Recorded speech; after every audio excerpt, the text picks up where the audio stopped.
بسم الله الرحمن الرحیم. علی اصغر پورسفر هستم.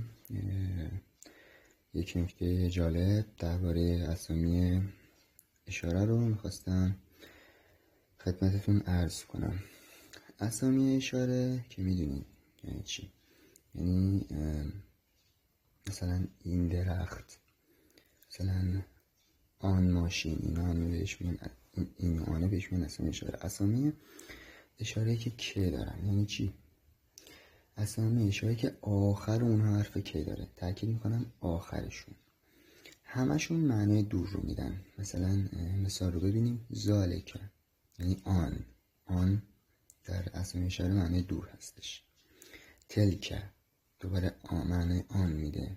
ذالک برای مذکر، تلک برای مؤنث. اولئک آنها. میبینین تمام اینا آخرشون حرف که داره. حالا اسامی که ه دارند یعنی چی؟ اسامی که اول آنها حرف ه قرار داره. توی اسامی دور، توی اسامی اشاره که معنی دور میدن آخرشون حرف که بود، ولی اینجا اولشون حرف ه قرار داره. اینا همه معنی نزدیک میدن. مثال رو ببینیم. هازانه، هازا این معنی نزدیک مثل مذکر. هازهی این. هاتانه و هازانه این دو. هاولا اینها. این تمامشون معنی نزدیک رو میرسونه.